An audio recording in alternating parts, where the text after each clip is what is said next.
Hi, I'm Amirul Hakim. This is Unicell. Come with me.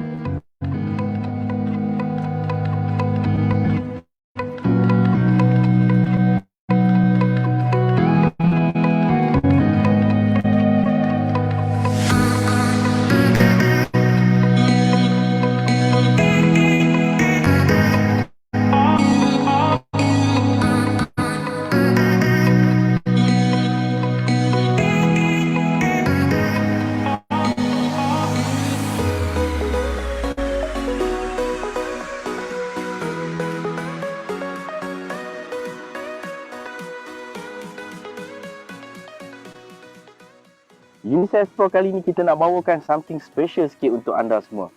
Kalau selalunya Unicell Explore kita pergi visit ataupun kita pergi terjah kawasan-kawasan makanan yang menarik ataupun tempat-tempat kawasan yang menarik di sekitar Selangor. Tapi kali ni nama pun Unicell Explore, ada Unicell depan tu, berkonsepkan travelog. Saya nak bawa anda semua kita pergi visit ataupun kita pergi terjah kawasan internal Unicell sendiri macam mana. So, untuk yang pertama ni, saya nak bawa anda, kita nak kenal fakulti dululah. So, saya kenalkan kepada anda fakulti utama, ada 4 fakulti utama di Universiti Selangor ni, antaranya Fakulti Kejuruteraan dan Sains Hayat, Fakulti Pendidikan dan Sains Sosial, Fakulti Komunikasi Individual dan Pengkomputeran, dan di Shah Alam juga terdapat satu fakulti iaitu Perniagaan dan Perikawanan. So, sama-sama ikut saya, Unicell Explore.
Apa yang lebih menarik di Unicell ini, setiap fakulti menawarkan perkhidmatan, tawaran program tahun asas sehinggalah ke peringkat Doktor Falsafah.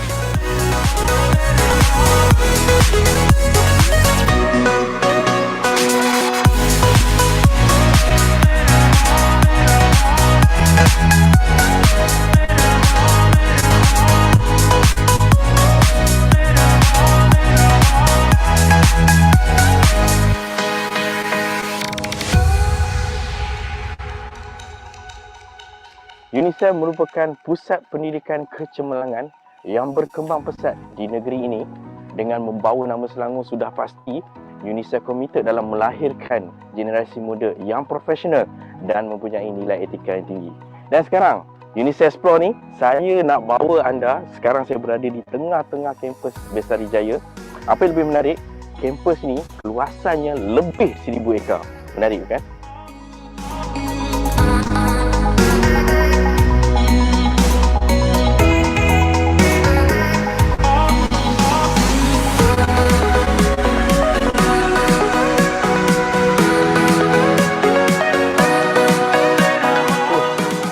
Saja menyediakan tempat pembelajaran yang kondusif dan strategik, Unicell juga menyediakan fasilitis yang cukup mantap khas untuk pelajar dan staf di Universiti Selangor. Dan sekarang saya berada di betul-betul di dalam ini dipanggil kompleks sukan.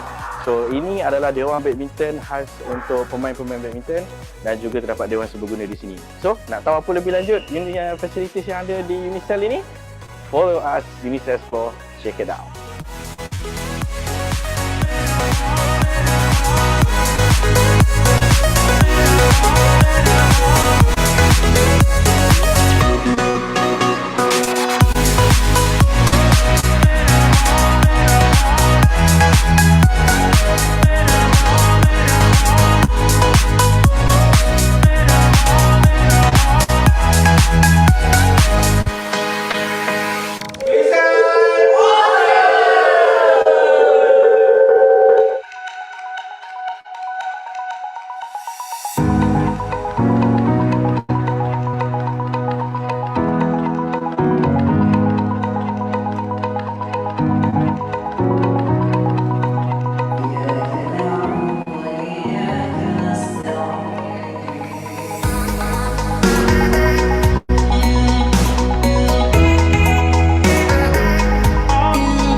Kecemerlangan dan transformasi yang digarap oleh Unicell ini merupakan cetusan idea daripada Presiden dan Net Chancellor Unicell yang ke-7, iaitu Profesor Datuk Dr. Muhammad Rizwan bin Osman.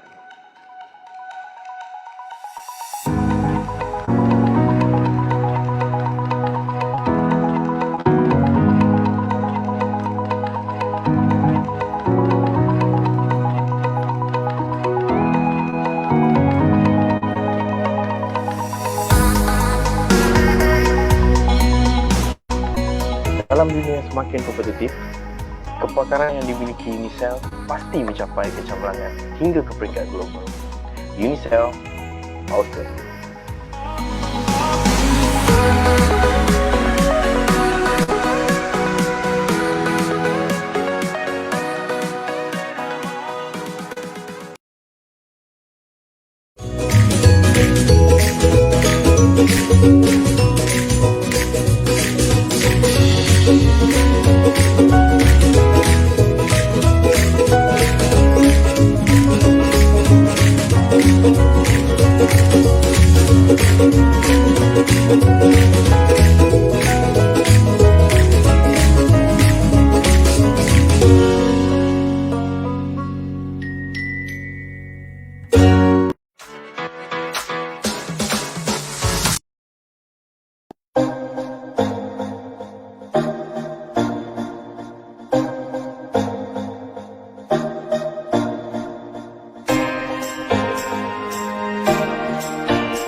Okay,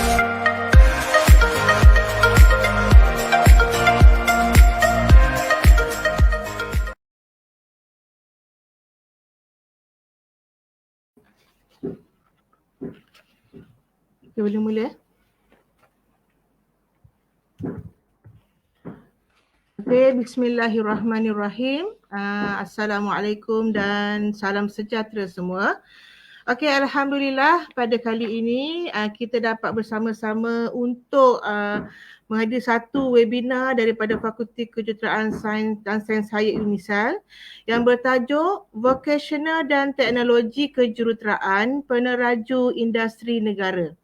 Jadi Alhamdulillah sebagaimana telah kita rancangkan, ini adalah siri webinar yang kita anjurkan untuk dengan tujuan untuk memberi makluman dan info kepada semua orang berkenaan dengan bidang sains dan teknologi ini.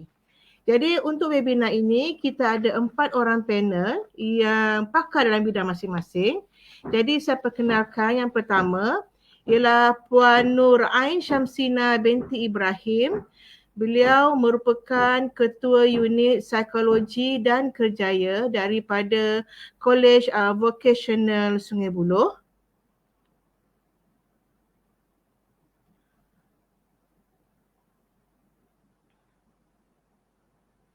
Okey, apa khabar Puan? Selamat datang.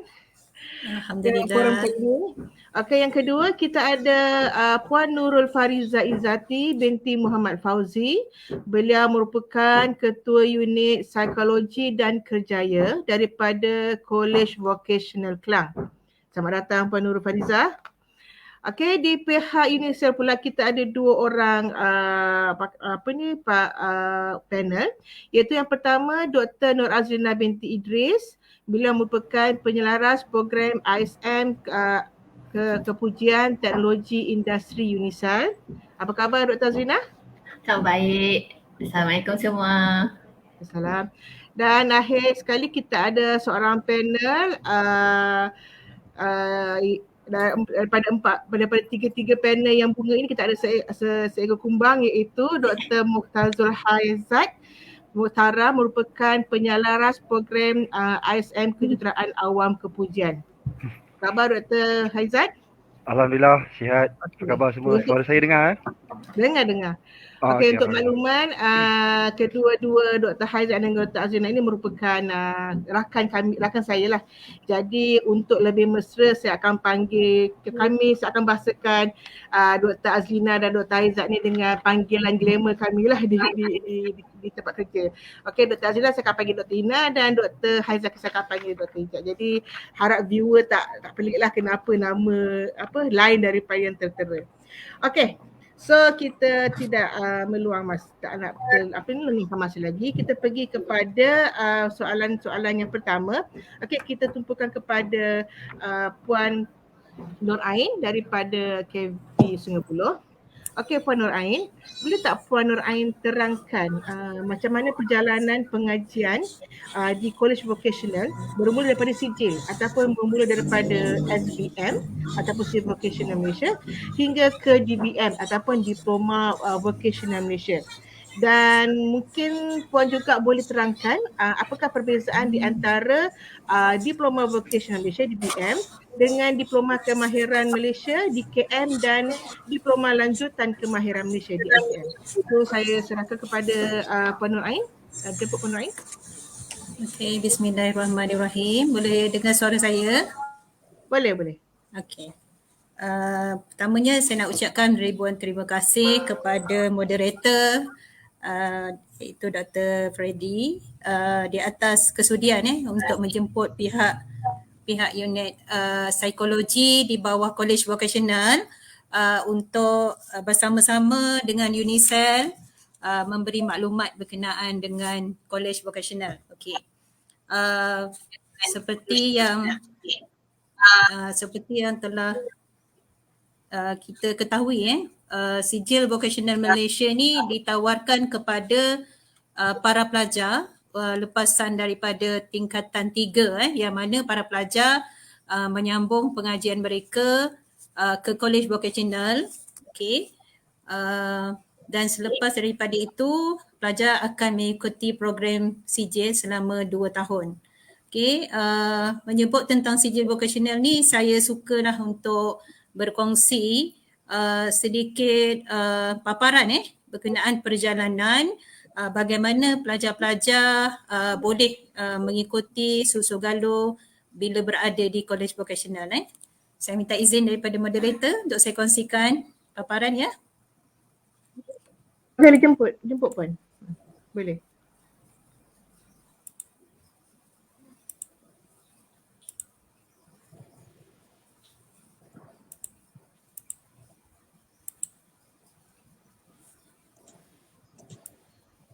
Okey.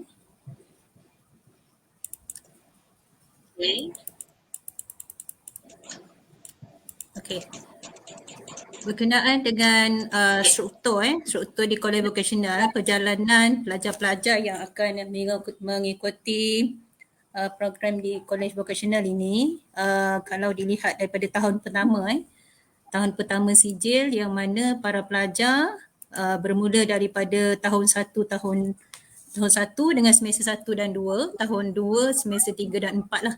Perjalanan program sijil berjalan selama 2 tahun SBM. Di sini pelajar-pelajar perlu mengambil akademik sebanyak 30%, manakala vocational 70% lah, dan pentaksiran berterusan serta pentaksiran akhir. Juga menduduki SPM untuk bahasa Melayu, SPM setara lembaga di bawah Lembaga Peperiksaan Malaysia. Begitu juga dengan mata pelajaran sejarah. Jadi 2 mata pelajaran yang wajib pelajar-pelajar ikuti adalah bahasa Melayu dan sejarah. Dan juga ability ya. Boleh share slide kot sebab saya takut kecil, mungkin viewer kita tak nampak lah. Okey, saya cuba besarkan. Maaf ganggu. Tak apa. Okey, boleh ke? Okey, much better. Okey, much better.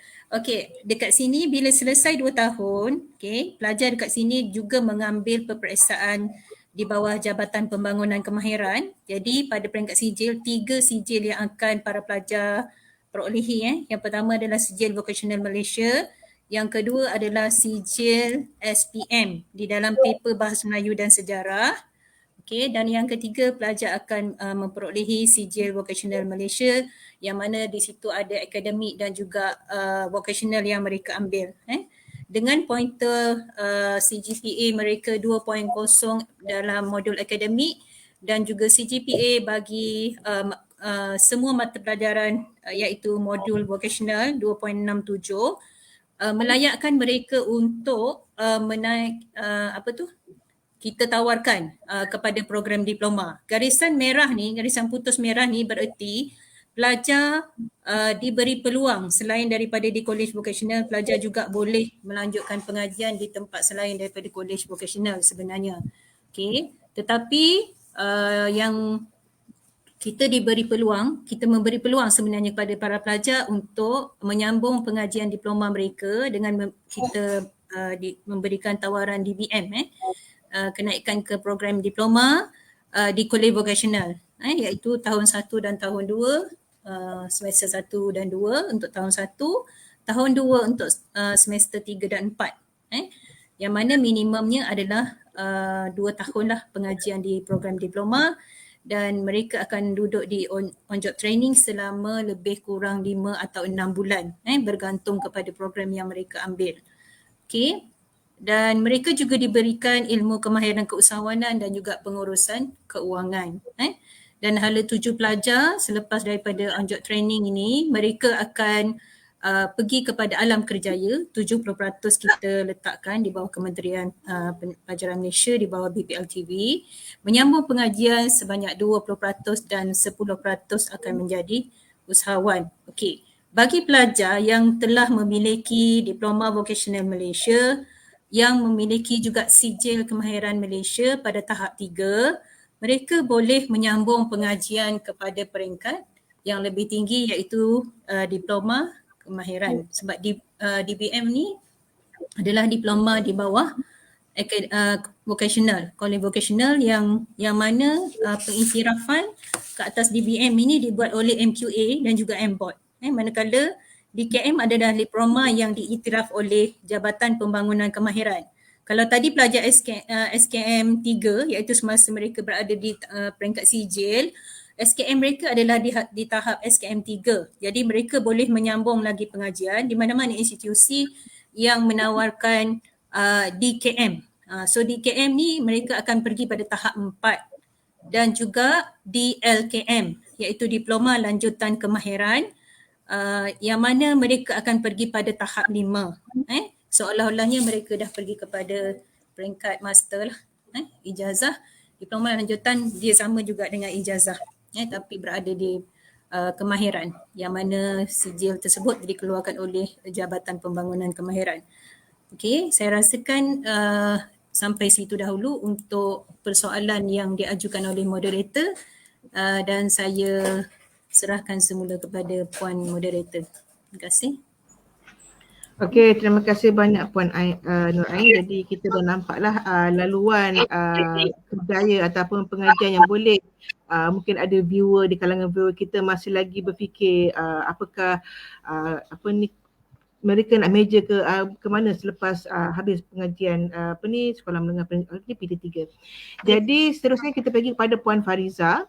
Okey, kita dah tengok tadi macam mana laluan kerjaya daripada college vocational, daripada SVM, DVM dan juga apa beza DKM dengan DLKM. Jadi saya nak minta Puan Fariza jika boleh kongsikan apakah perubahan yang dapat kita lihat bagi pelajar DVM semasa mereka memulakan pengajian dan setelah mereka menamatkan pengajian mereka.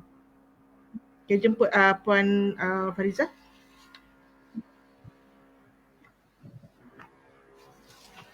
Terima kasih Fred selaku pengacara majlis ataupun moderator yang saya hormati 3 lagi ahli panel yang bersama saya pada pagi ini.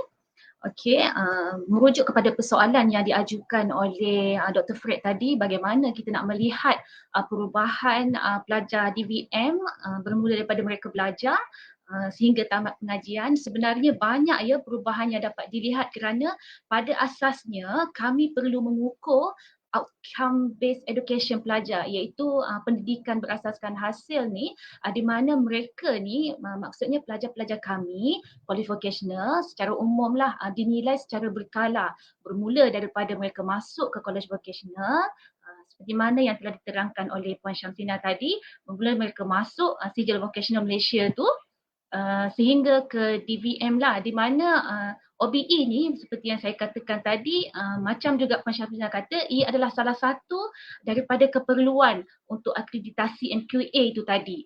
Okay, bila kita dah dapat ukur mereka dari segi perubahan di mana kita boleh menilai ya tahap pencapaian pelajar berdasarkan kriteria penilaian yang kami telah tetapkan lah, PLTV telah tetapkan di bawah pengukuran oleh MQA itu tadi secara jelas dan berkesan lah.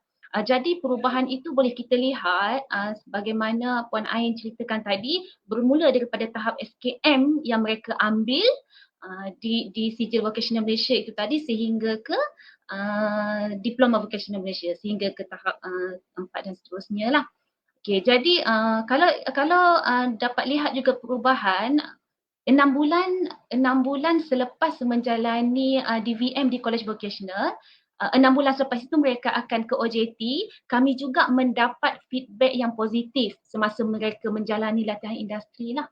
Okay, di mana majikan ataupun syarikat organisasi yang mereka menjalankan on job training itu tadi, kebanyakannya ini saya cerita berkenaan dengan College Vocational Kelang, kebanyakan mereka mengatakan bahawa pelajar kami dapat menjalankan perkara-perkara kemahiran ataupun hands-on ni secara berkesan lah. Makna kata pembelajaran ataupun pengajian yang mereka jalani bermula daripada SVM, DVM sehingga tamat DVM itu berjayalah melahirkan tenaga mahir yang kita katakan tadi untuk 70% yang telah ditetapkan KPM oleh PLTV lah.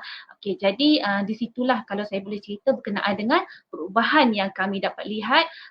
Contoh juga ya, kalau saya dapat ceritakan dekat sini, mereka yang masuk bermula daripada tingkatan 3, okey, sebenarnya zero. Cuma mereka ada minat dalam bidang contohnya automotif, penyusunan industri, kimpalan dan sebagainya. Cuma mereka minat bidang itu, so kita boleh tengok ya daripada zero, mereka boleh pegang alat, mereka boleh tahu teori-teori berkaitan dengan bidang yang mereka ambil.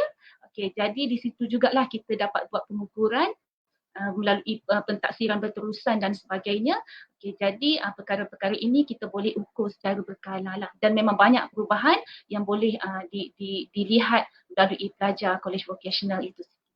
Okay, itu sahaja mungkin pendapat daripada saya. Harapnya menjawab persoalan daripada Dr. Fred tadi. Terima kasih. Okey, terima kasih banyak Puan Fariza. Okey, kita dapat lihatlah bagaimana seperti Puan Fariza terangkan tadi, bagaimana perubahan untuk seorang pelajar lepasan daripada tingkatan 3 ataupun PT3, mereka menjadi seorang yang berkemahiran, mempunyai kemahiran tertentu setelah mereka memperolehi SVM dan juga DVM. Okey, jadi jadi maksudnya kita pun tahu bahawa kepada kita sekarang ni mereka tenaga-tenaga yang berkemahiran ini memang mendapat demand lah di masyarakat. Okey, jadi kita untuk ni kita terus kepada panel daripada UNICEF. Okey, kita jemput Dr. Azrina dahulu. Okey, untuk Dr. Azrina, boleh Dr. terangkan dengan lebih lanjut. Okey, Dr. Azrina sebagai penyelaras ISM ISM Teknologi Industri. Boleh Dr. Azrina terangkan dengan lebih lanjut berkenaan dengan program teknologi industri di UNICEF dan juga boleh kongsikan berkenaan dengan alumni daripada program ini. Okey, dijemput Dr. Ina. Okey, Assalamualaikum. Terima kasih Yang Berusaha Profesor Madya Dr. Fidelina selaku moderator untuk webinar ini dan juga yang dihormati kepada 3 lagi panel iaitu Puan Nur Ain, Puan Fariza dan juga Dr. Ijat. Assalamualaikum. Juga yang dikasihi ya, saya harap kita punya audiens, saya faham kebanyakannya adalah daripada pelajar-pelajar College Vocational dan juga mungkin ada lagi yang bukan daripada College Vocational, orang-orang luar sana kan yang sedang menonton dan sedang mendengar webinar kita ni. Saya ucapkan terima kasih ya kerana memberi ruang dan masa untuk mendengar webinar kita ni lah. So di sini saya ingin share kita program yang saya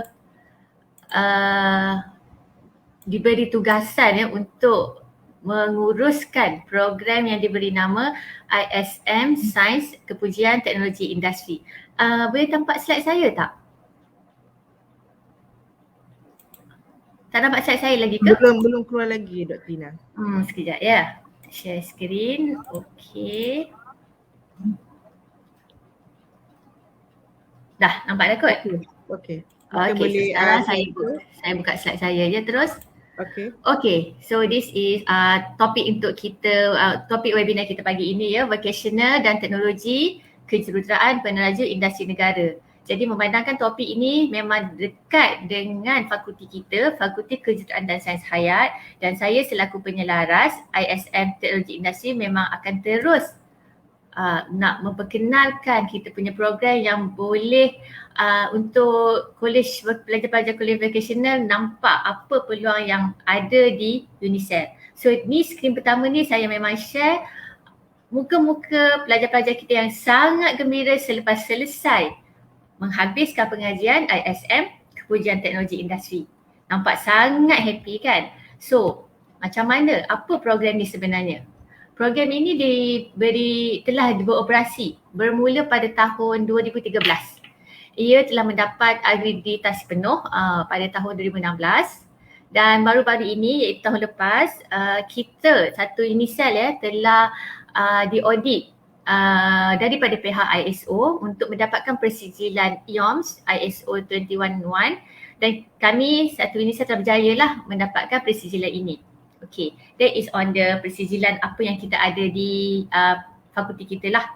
Okay, so program ini sebenarnya diwujudkan untuk menyediakan satu platform yang melibatkan teknikal dan juga pengurusan bersesuaian untuk memenuhi permintaan teknologi dan kejuruteraan di dalam perindustrian yang semakin pesat di Malaysia. Okay, disebabkan tujuan utama kami ialah untuk memberi peluang kepada graduan-graduan bekerja di pelbagai industri. Jadi para pensyarah di fakulti kita telah bersama-sama menggarap tenaga untuk mewujudkan program ini supaya mereka dapat bekerja di dalam pelbagai bidang industri. Bukan sahaja industri tetapi perniagaan, pendidikan dan juga dapat bekerja dengan sektor kerajaan. Okey. Ini yang bukti-bukti kita yang menunjukkan alumni kita ni, sebab kita telah beroperasi pada tahun 2013. Sekarang dah tahun 2021, dah hampir 8 tahun. Dan hampir 40 graduan kita telah hasilkan daripada 2013 tu. So ini adalah graduan kita lah. Ini adalah Amirul Hakim. Okay, dia bekerja dekat Bistari Engineering Sdn Bhd sebagai produk dan projek engineer. Ini adalah Azim, saya panggil dia Azim lah, nama dia panjang. Dia sebenarnya student kita ni, pelajar ni, dia LI, latihan industri di syarikat ini, iaitu syarikat QL Endow Marine Products Sdn Bhd. Dia LI di sini selama 5 bulan. Okay, selepas 5 bulan, syarikat tersebut, company tersebut nampak keupayaan graduan kita ni untuk bekerja dengan memberi komitmen yang sangat tinggi, dengan dapat memberi kepakaran dan dapat menyelesaikan masalah-masalah di dalam skop industri yang dia bekerja. Jadi dia telah diserap bekerja dengan company tersebut sehingga sekarang dia masih bekerja dekat syarikat ini. Okay. Yang seterusnya saya ingin kenalkan iaitu Muhammad Zaim. Muhammad Zaim adalah graduan yang telah graduate pada tahun lebih kurang 2017 saya rasa atau 2018. Beliau telah sekarang ni sedang bekerja sebagai construction engineer di Sapura Energy. Dan selain daripada tu, boleh nampak ini adalah graduan-graduan kita yang lain bekerja sebagai technical executive di Rasmaji Sdn Bhd. Ini Muhammad Syahmi, beliau adalah engineer di Department Engineering Transmission Manufacturing Powertrain Proton. Dan yang ini ialah Faisal Haziq, beliau adalah project engineer. Beliau juga adalah salah seorang contoh pelajar yang mendapat tempat latihan industri di Nordic Group Limited dan terus bekerja di syarikat tersebut hinggalah sekarang. Okay. Sebenarnya mereka ni semua boleh nampak dia punya bidang perindustrian yang mereka bekerja ni, ada yang construction, ada yang automotive, ada yang oil and gas. Itu yang saya nak nampakkan supaya boleh jelas program ini iaitu teknologi industri, dia memberi peluang pekerjaan yang luas. Boleh pergi construction, boleh pergi kepada oil and gas, boleh pergi kepada automotive. Kalau yang macam ni, ini tugasan beliau adalah menjaga site construction bagi Proton dan juga bagi Pro 2. Okay, so jelas maksud saya nak terangkan bahawa teknologi industri ni skop pekerjaan dia besar. Okay, sekarang kebanyakan pelajar IXM teknologi industri ni datang daripada pelajar lepasan peringkat diploma ada, daripada foundation pun ada juga, daripada pelajar STPM pun ada juga. Okay, kalau daripada diploma, kebanyakannya datang daripada diploma teknologi industri, diploma mechanical itu daripada UNISEL sendiri. Dan ada juga pelajar lepasan daripada diploma polymer dan juga mechanical daripada politeknik. Dan seterusnya lah ada juga daripada foundation dan juga ada daripada STPM. Dan yang terkini untuk pelajar-pelajar college vocational dengan kelayakan Diploma Vocational Malaysia boleh memohon untuk menyambung belajar ke peringkat ijazah sama ada teknologi dan juga kejuruteraan, kedua-duanya layak untuk memohon program ini. Okay, syarat kelayakan untuk program ini adalah lulus STPM, lulus STAM, tapi lulus dengan CGPA 2. Kebanyakannya keseluruhan secara purata kita boleh nampak STPM dia mesti CGPA 2 dan 2 mata pelajaran kena C. Kalau STEM perlu JAID. Kalau UEC mesti grade B dalam 5 mata pelajaran. And then kalau untuk foundation, asasi, matrikulasi, CGPA perlu 2. Okay, yang kita nak tekankan dekat sini ialah DVM. So sekarang ni kita dah ada syarat kelayakan baru untuk DVM.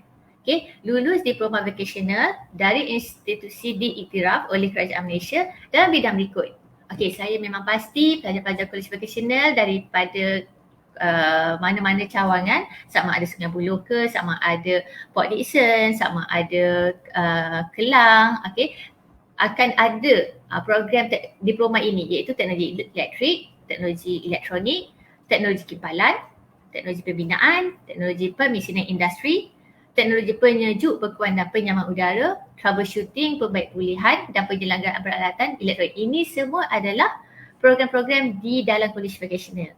Dan inilah program yang boleh you all sambung kepada peringkat ijazah di program fakulti kami di sama ada bidang teknologi ataupun kejuruteraan. Memang you all layak. Dan untuk program ini, tempoh pengajian adalah 10 semester. Okay, semester panjang 7 semester dan semester pendek adalah 3 semester. Okay, kalau ada yang bertanya lah, kalau ambil program ni, kita boleh kerja sebagai apa? Yang tadi saya dah bagi contoh lah, kan? Ada yang boleh kerja dengan pelbagai bidang industri kan, jawatan pun ada engineer, ada technical executive, ada project engineer dan ini adalah daripada apa yang kita tahu jugalah. Pekerjaan yang lain-lain tu antaranya adalah NDT specialist, safety officer, material technologist, product and quality executive, material analyst, research officer dan juga industrial technologist. Okey, bila pelajar-pelajar datang daripada college vocational, you dah ada diploma, bermaksud dari diploma kepada ijazah. Okey, kita akan tengok balik ada tak kursus-kursus semasa dalam diploma yang boleh kita buat pengecualian. Tak payah belajar, tak payah nak register semasa peringkat ijazah. Kerana ada sesetengah subjek tu, chapter dia, syllabus dia hampir sama dengan pengajian semasa ijazah. Jadi konteks ni kita panggil pengecualian kredit. So contoh di sini saya tunjukkan Diploma Teknologi Industri daripada UNICEL. Ini adalah kursus-kursus yang mereka boleh dapat pengecualian kredit. Tak perlu daftar kursus-kursus ini semasa pengajian ijazah. Jadi apa kelebihan dia ialah mereka dapat pendekkan tempoh pengajian tadi kan daripada 10 semester kepada 8 semester. Jadi kejadian ini juga boleh berlaku kepada mana-mana diploma jika boleh kita laksanakan pengecualian kredit. Kita boleh pendekkan tempoh pengajian daripada 10 semester mungkin kepada 9, mungkin kepada 8. Secara ringkas saya kenalkan dulu apa itu program teknologi industri sehingga setakat ini dahulu. Okey, terima kasih. Okey, terima kasih Dr. Azrina. Begitu terujanya beliau bercerita sehingga ter-off kamera hingga hilang di tayangan. Okey, Dr. Azrina sila pulang kembali ke bumi. Okey, kita ke bumi dah. Itulah terujanya sampai terbang ke kayangan setelah nampak Dr. Ina dah kembali ke bumi. So kita teruskan pula dengan kepada Dr. Ijat. Okey, Dr. Ijat, boleh Dr. Ijatkan terangkan berkenaan program kejuruteraan di UNICEL dan juga bagaimana dengan alumni-alumni daripada program ini. Okey, dijemput Dr. Ijat. Assalamualaikum Tuan Moderator. Okey. Saya share slide sekejap ya. Share screen. Share screen.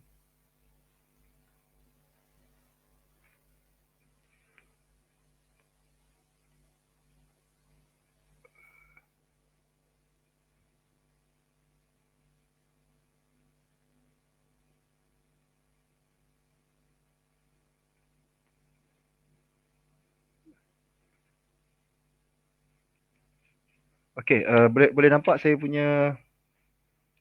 Boleh Dr. Ijat. Okey. Teruskan.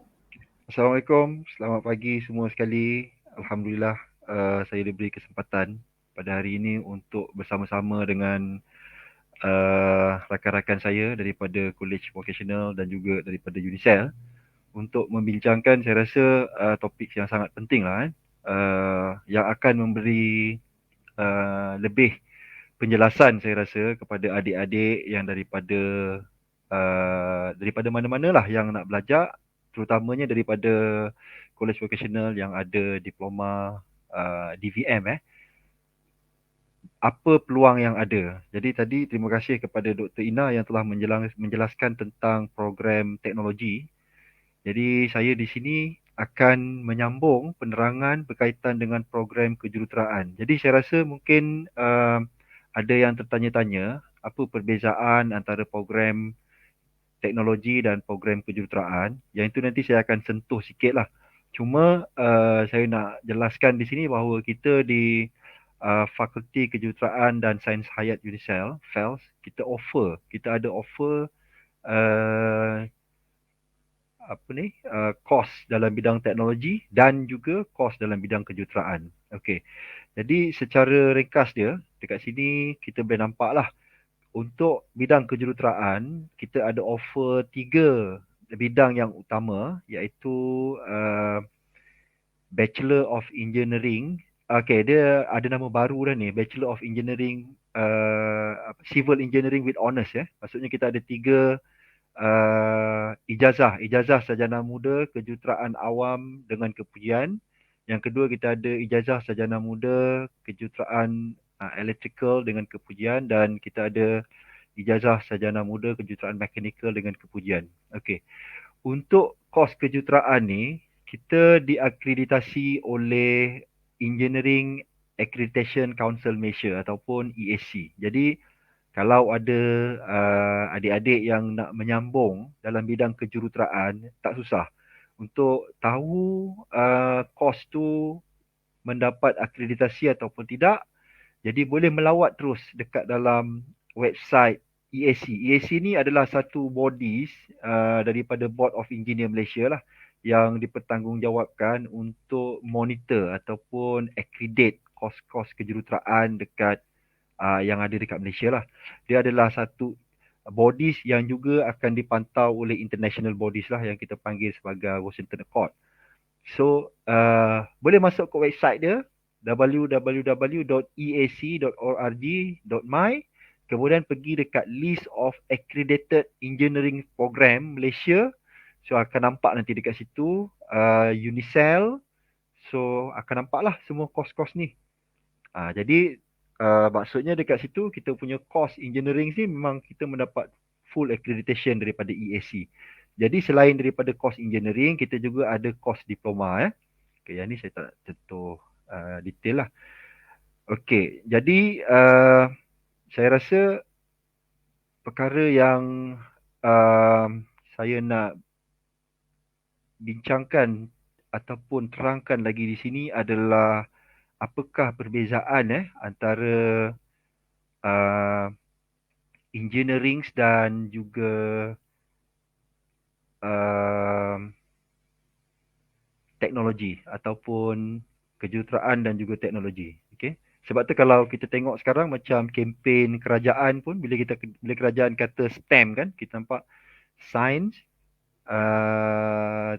teknologi, engineering dan maths. So maksudnya the words of perkataan engineering tu dengan teknologi, dia adalah dua bidang yang dia bukan kata berbeza, dia sama, okay, tapi dia cover different area.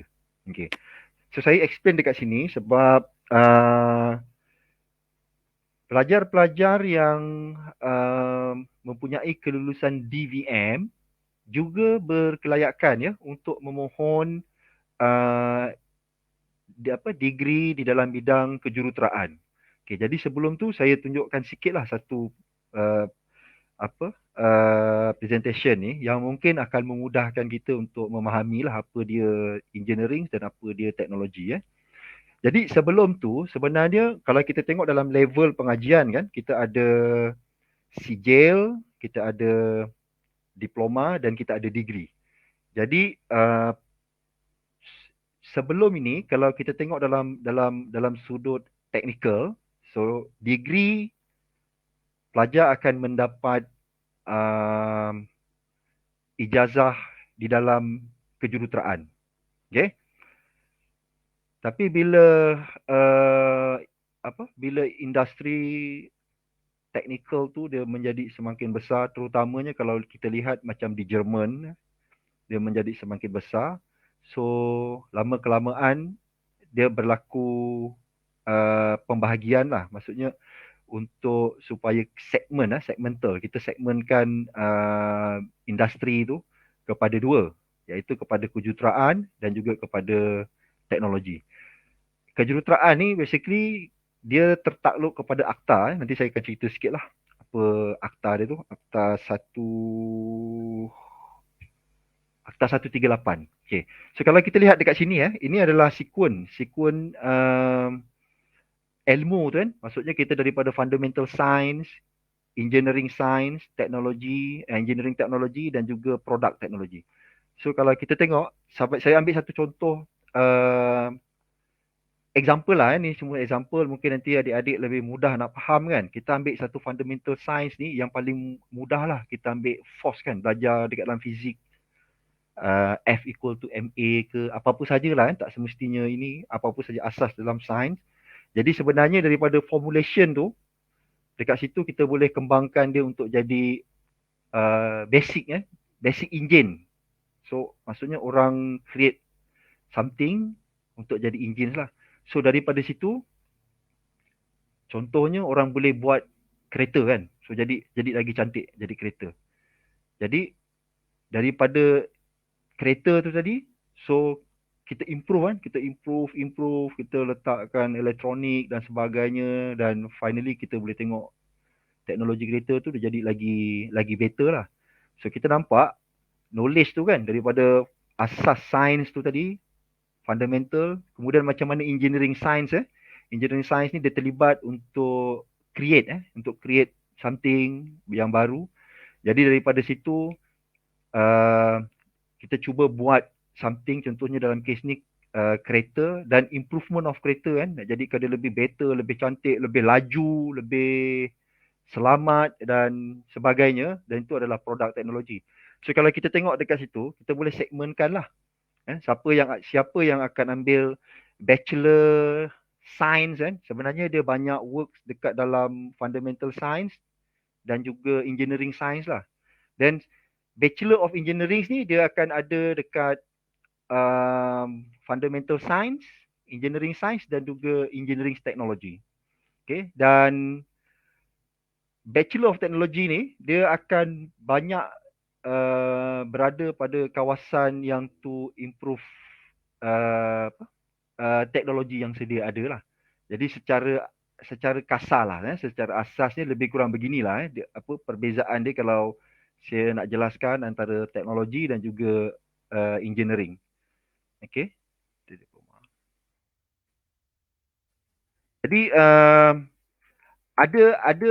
ada juga yang explain, memberikan definisi bahawa okay, ini nama lah nama kalau yang mengambil bachelor science ni kita panggil scientist lah yang mengambil engineering kita panggil engineer ataupun jurutera, dan yang mengambil bachelor of technology ni kita akan panggil technologist.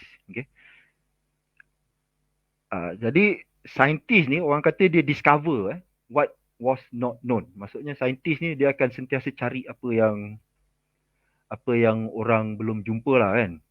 Dekat makmal ke kan, dekat yalah dia try work to discover dia mencari benda-benda yang orang belum jumpa.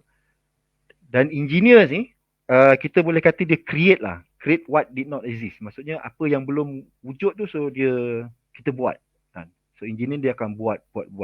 Dan technologist adalah improve what was exist. Maksudnya benda yang dah ada tu, so technologist dia akan improve, menjadikan benda tu lebih, kalau kereta lebih laju contohnya kan, ataupun dia akan terlibat banyak dengan mesin lah teknologi. Jadi kalau kita tengok dalam ketiga-tiga skop bidang ni, engineering ni dia dipantau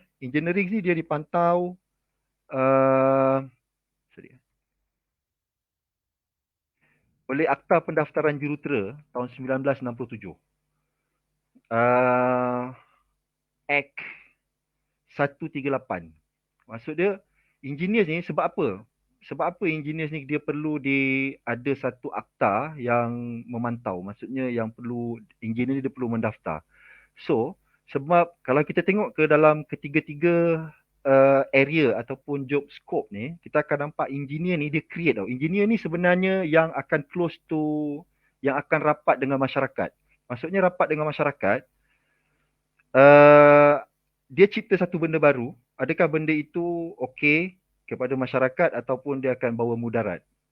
Disebabkan keadaan tu dan dia kena dipantau. Contohnya, saya ambil contoh jurutera awam.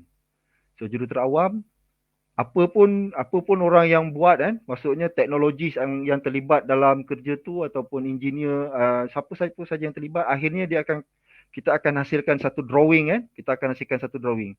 ataupun lukisan. So lukisan itu mesti ditandatangan dan orang yang boleh menandatangan lukisan itu hanya jurutera. Disebabkan oleh hanya jurutera yang tertakluk di bawah Act 138 tu. Dan maksud dia jurutera ni yang ada status IR. Ini satu lagi yang saya nak ceritalah. Status IR ni maksud dia untuk jadi dia panggil professional engineer IR. So dia ambil masa sikit. Maksudnya bila adik-adik dah habis belajar engineering tu selama lebih kurang 3 tahun ke 4 tahun, kalau ada diploma, so ada pengurangan kredit, jadi cepat sikit habislah. So selepas itu adik-adik hari ni habis dia belajar kejuruteraan, so besok dah boleh register dekat, ada 2 board yang boleh adik-adik register, sama ada dekat IEM iaitu Institute Engineer Malaysia ataupun BEM, Board of Engineer Malaysia. Boleh daftar kat situ. Jadi the day adik mendaftar tu, dia akan counted sampai beberapa lama. Mungkin 4 tahun, 5 tahun atau 6 tahun adik akan create akan develop experience kan, pengalaman semua and then akan duduk satu exam, dan daripada exam tu kalau lulus akan dapat status IR. Okay? Status IR ni lah yang akan membolehkan sesiapa yang memegang ijazah kejuruteraan, so boleh untuk dalam konteks lukisan tadi tu, so dia boleh sains lah lukisan tu. Kan? Tapi kalau kita tengok dia punya perjalanan dia macam panjang sangat kan. Sebab bila dah ada status IR tu, orang putih dia cakap macam mana you can make lots of money lah. Memang you spend banyak masa, but you can make lot of money.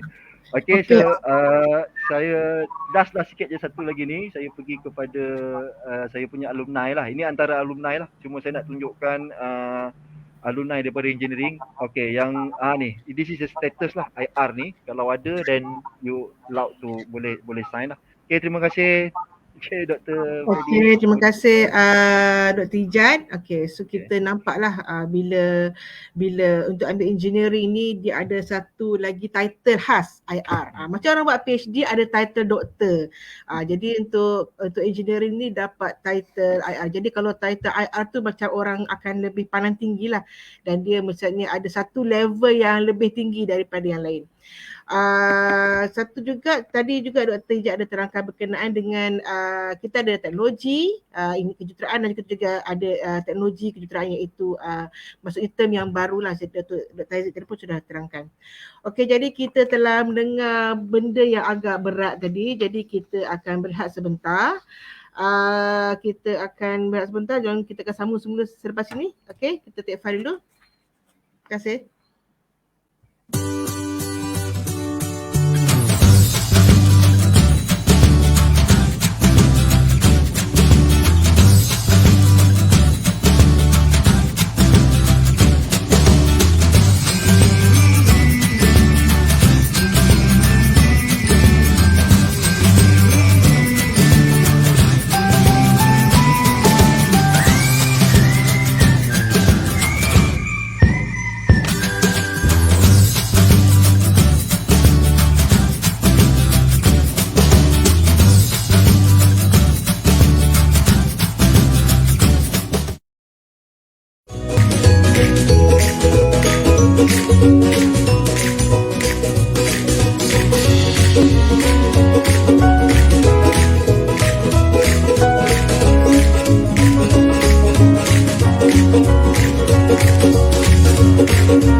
Okey, terima kasih atas kesetiaan viewer semua untuk stay dalam Facebook ini, untuk FB Live ini.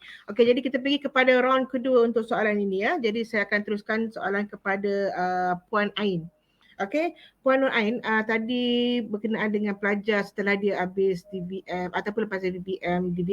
Jadi kadang-kadang mereka ni mungkin dalam kekeliruan, masih tidak tahu lagi apakah yang patut mereka buat, apakah untuk masa depan dan hala tuju kerjaya mereka. Jadi mungkin boleh Puan Nur Ain share sedikit sebanyak macam manakah bentuk bimbingan yang pelajar selalunya mahukan atau perlukan ketika mereka membuat keputusan dalam menentukan kerjaya mereka. Okay, silakan Puan Ain. Okey, bismillahirrahmanirrahim. Untuk round kedua ini terima kasih kepada moderator Dr. Freddy dan juga rakan-rakan panel yang lain. Okey, berkenaan dengan bentuk bimbingan pelajar perlukan dalam membuat keputusan untuk arah dan juga hala tuju mereka lah masa untuk kerjaya mereka. Okey, apa yang kami lakukan sebenarnya pada peringkat awal lagi bermula daripada peringkat pemilihan pelajar daripada sekolah menengah aliran perdana. Contoh buat masa sekarang ini kita sedang mengadakan program outreach untuk pelajar-pelajar lepasan PT3, lepasan tingkatan 3 maafkan saya, yang akan menduduki pentaksiran khusus. Tidak ada lagi PT3 semenjak kita PKP ni sebenarnya. Okay, so kita gunakan PKSK sebagai satu ujian lah yang diberikan, yang ditekankan oleh Kementerian Pelajaran Malaysia. Bermula daripada outreach tersebut dan sehinggalah pelajar tersebut masuk ke college, kita berikan dari segi pendidikan kerjaya murid. Kita namakan daripada 4 fokus yang diminta di bawah Pejabat Pelajaran Pendidikan, Jabatan Pelajaran Negeri dan juga di bawah BPLTB sendiri, menekankan untuk di bawah unit psikologi ini kami memberikan pendidikan kerjaya murid. Okey, di bawah pendidikan kerjaya murid kami memberi bimbingan dari segi pemilihan kursus, pengisian UPU, maklumat berkenaan dengan grooming bagi pelajar yang nak ke OJT, on job training, yang mana mereka akan gunakan kemahiran yang telah kami berikan tadi, dan juga kaedah untuk menyediakan resume serta kaedah untuk menghadiri interview, yang mana kita akan lakukan mock interview terlebih dahulu kepada pelajar-pelajar ini, dan pelajar-pelajar akan lakukanlah interview tersebut untuk dilihat oleh agensi-agensi tertentu. Okey, dan juga hala tuju kerjaya seperti yang kita lakukan hari ini, yang mana kita buat kolaborasi dengan UNICEF hari ini. Kita juga war-warkan kepada semua pelajar, semua graduan di college vocational, termasuk di peringkat kebangsaan juga, dan juga di peringkat zon tengah ini.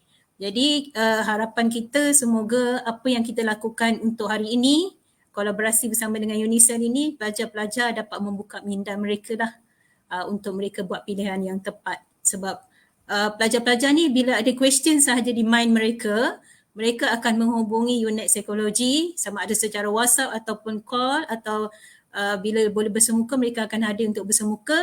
Mereka akan merujuk, cikgu, saya dapat tawaran daripada sekian-sekian tempat, apa pandangan cikgu? Dan kami di pihak unit psikologi akan memberikan pendapat yang terbaik untuk mereka, pilihan-pilihan terbaik, dan pelajar akan buat pilihan tersebut sehinggalah pelajar tersebut dapat menyambung pengajian di mana-mana tempat. Itu usaha yang unit psikologi lakukanlah di mana-mana college vocational di Malaysia. Okey, itu sahaja jawapan daripada saya dan saya kembalikan semula kepada Puan Moderator. Terima kasih Dr. Okay, terima kasih Puan. Jadi kita nampaklah maksudnya memang peluang especially yang lepas PT3 ataupun tingkatan 3, mereka sebenarnya kita dah guide mereka untuk hala 7 lah, bukan maksud secara berterusan. Daripada selepas PT3 nak sambung ke DVM dan kemudian selepas DVM apakah peluang selepas itu. Okay, terima kasih banyak Puan Ain atas penerangan tadi. Jadi mungkin kepada adik-adik yang mungkin di tingkatan 3 sekarang ni mungkin boleh terbuka minda lah, maksudnya KV adalah sebagai salah satu peluang untuk mereka meneruskan pengajian ya. Okey, kita teruskan kepada Puan Fariza. Okey, Puan Fariza, tadi kita dah dengar daripada Puan Ain macam mana mereka decide sama ada nak sambung pengajian ataupun apa bidang mereka, apa hal tujuan mereka boleh buat, yang mereka mahukan. Okey, jadi boleh tak Puan Fariza kongsikan berkenaan dengan laporan pengesanan ataupun tracer study lepasan-lepasan DVM ni. Mereka ni sebenarnya lebih cenderung untuk bekerja atau bersama pengajian, dan kalau merekanya bekerja selalunya mereka ni pada bidang mana? Okey, boleh Puan Fariza terangkan? Dijemput Puan Fariza.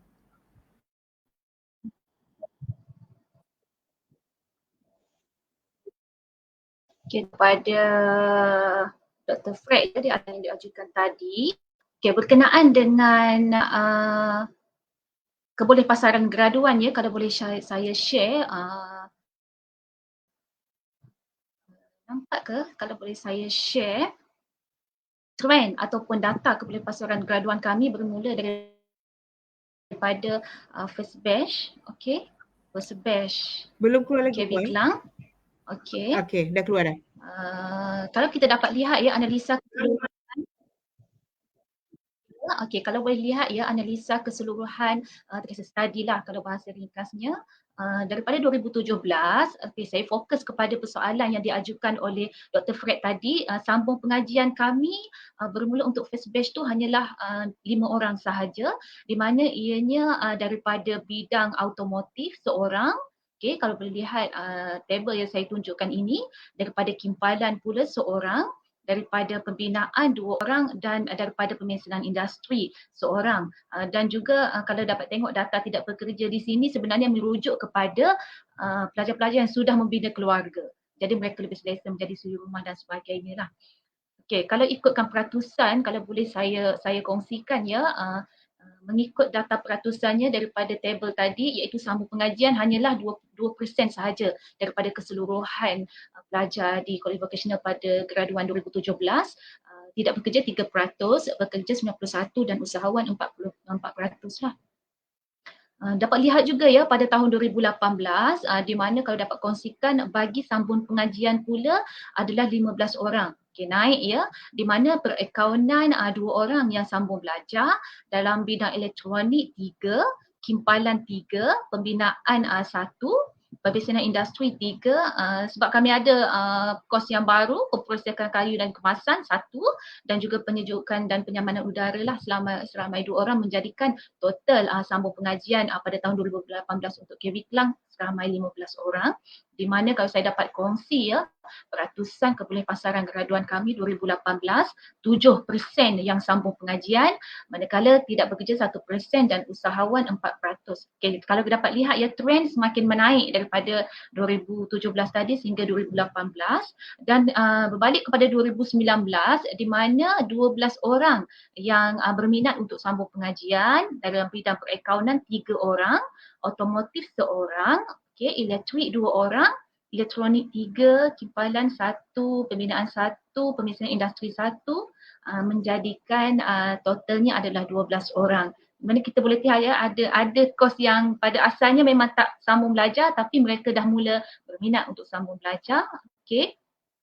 Dan dari segi peratus kebolehpasaran graduan pula, sama pengajian pada 2019 adalah 6%, usahawan 4 tidak bekerja kosong lah dan bekerja 90% menjadikan tracer study kami 100% bagi 2019. Dan yang terkini yang terkini 2020 sebab 2021 kami masih menunggu data yang sebenarnya Sambung Belajar sebab sekarang ni banyak uni tidak tutup lagi dia punya permohonan. Jadi untuk latest punya bagi 2020 seramai 9 orang graduan kami telah melanjutkan pengajian di mana 2 orang daripada bidang otomotif, 1 daripada elektronik, 1 daripada kimpalan, 1 daripada pembinaan, 1 daripada pemisahan industri dan 3 daripada penyejukan dan penyamanan udara menjadikan total sama pengajian kami adalah 9 dan juga tracer study kami bagi 2020 100% di mana kosong lah yang tidak bekerja. Kalau dapat tengok trend di sini sama pengajian 5%, usahawan 4% dan pekerja 91%. Okey. Itu kalau dapat saya kongsikan trend di mana kalau saya dapat kalau saya dah maksudnya kami masih maksudnya di landasan yang betul lah sebab kalau ikutkan yang Puan Ain Syamsina maklumkan tadi di mana KPI yang diletakkan oleh College Vocational juga adalah 70% dalam industri bekerja, 20% yang sambung pengajian dan 10% yang usahawan lah. Cuma kita mungkin kami nak memenuhi 20% yang KPI yang diberikan kepada kami itulah yang kerjasama yang sedang kita laksanakan sekarang lah. Juga saya suka persoalan daripada Dr. Fred tu ke mana biasanya pelajar kami bidang mana mereka lebih tertumpu. Secara prinsip asasnya pelajar KV Kelang yang mereka akan bekerja ataupun menjalankan bisnes ataupun usahawan ni berdasarkan bidang yang mereka ambil semasa di DVM lah. Kalau otomotif lah mungkin mereka bekerja dalam di bengkel ataupun kalau mungkin freelancer tadi mungkin baik. Mungkin mereka bekerja di syarikat yang Daikin dan sebagainya lah kalau Ekon tu tadi. Cuma jika nak bercerita berkenaan dengan tumpuan, saya ambil lah pelajar KV Kelang ni sebenarnya mereka ni terlebih dahulu ambil pengalaman bekerja dahulu di industri ataupun syarikat-syarikat tempatan lah. Mereka timbul pengalaman dan bila dalam mungkin setahun 2 tahun mula bekerja, mereka akan mula buka bisnes sendiri. Ketika itulah mereka mulalah menjadi usahawan dan sebagainya. Mereka ambil dulu pengalaman di dalam bidang yang mereka bekerja selepas melanjutkan pengajian di DVM di College Vocational. Bila dah tahu selok-belok bidang, saya bagi contoh mungkin mereka dalam bidang otomotif, ada sebab saya bagi contoh ada graduan kami bekerja dahulu dengan bapa saudara ataupun kawan.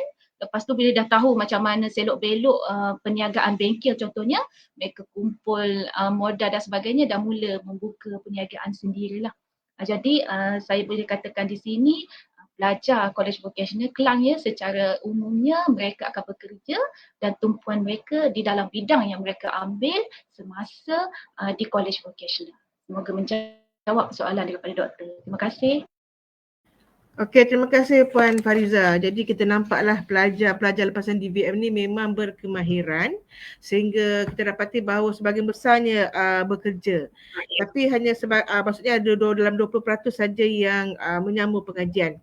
Jadi kita sebenarnya juga dalam kita dapat kita lihat seperti kita punya ada 7 negara juga kita sebagaimana tema kat sini peneraju industri negara, kita nak mempertingkatkan tenaga berkemahiran tinggi yang dapat memenuhi perindustrian ataupun bidang industri di negara kita.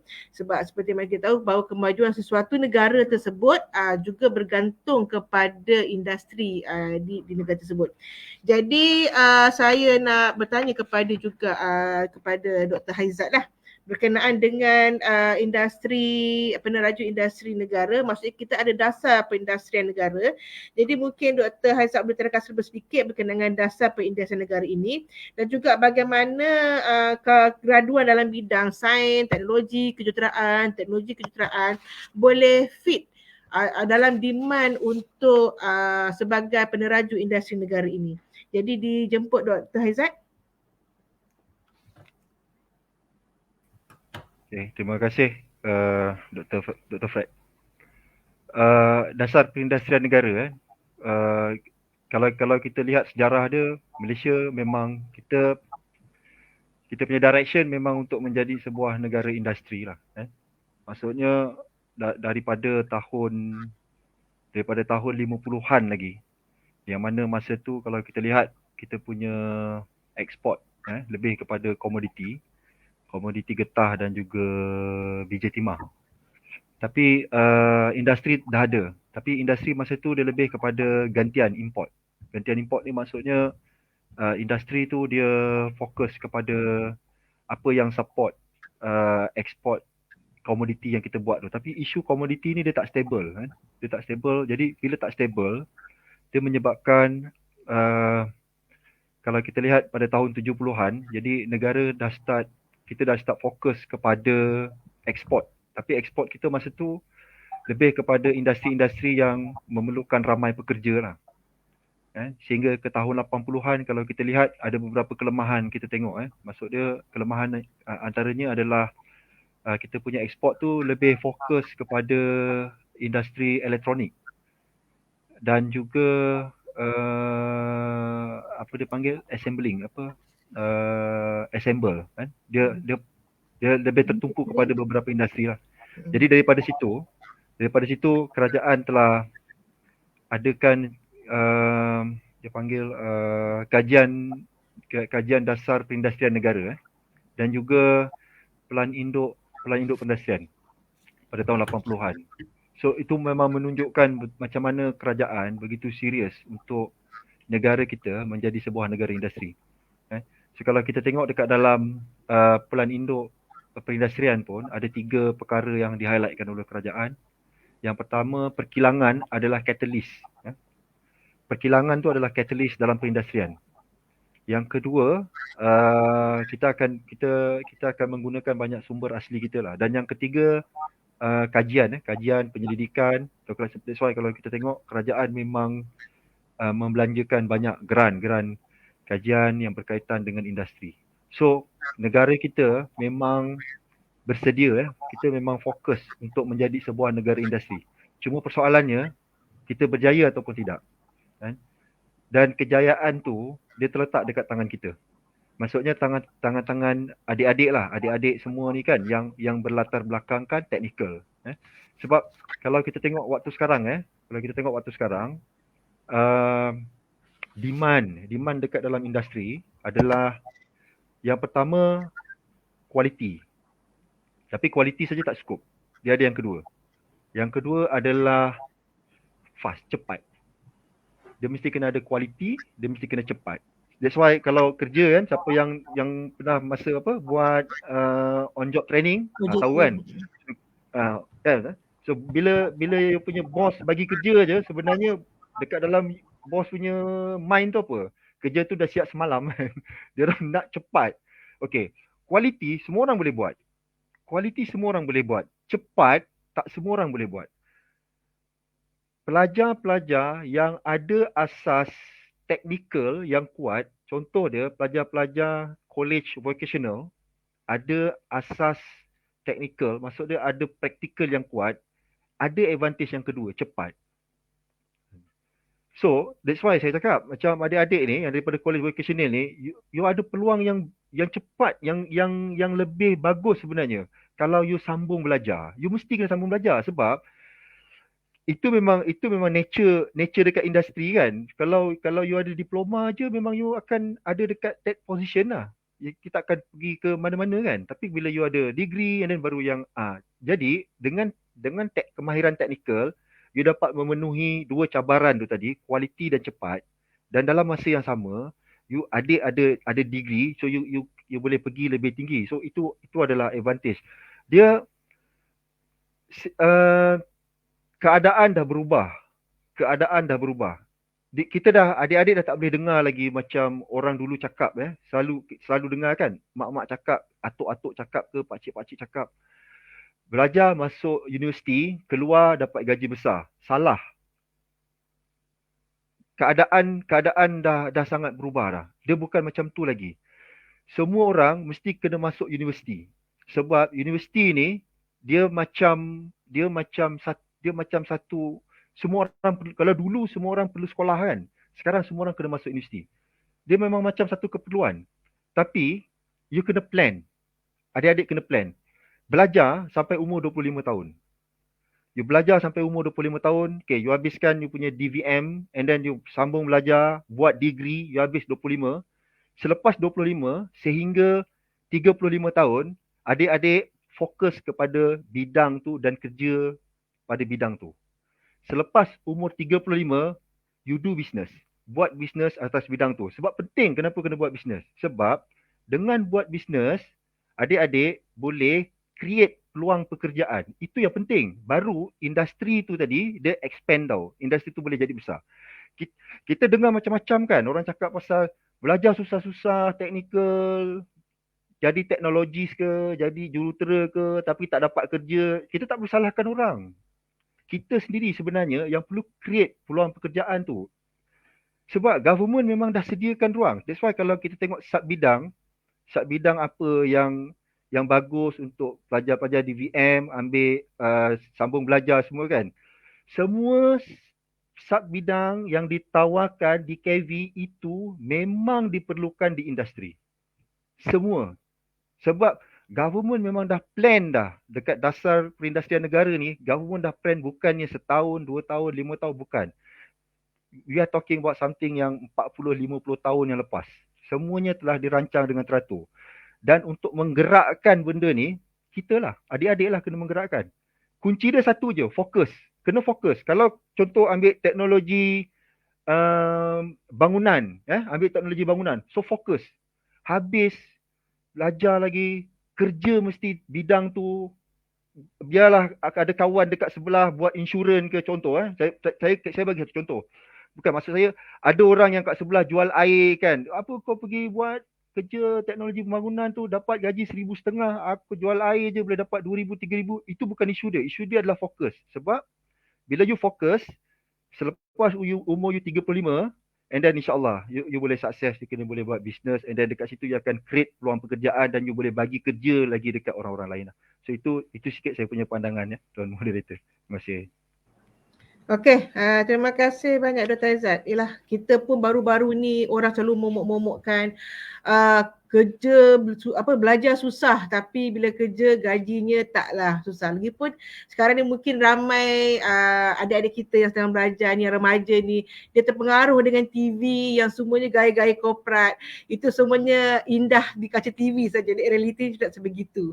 Okey, jadi untuk soalan seterusnya, berdasarkan kepada Dr. Azrina, berdasarkan juga daripada pengesanan tesis tadi daripada Puan Fariza tadi, kita dapati bahawa tidak ramai graduan DBM ini yang nak menyambung pengajian.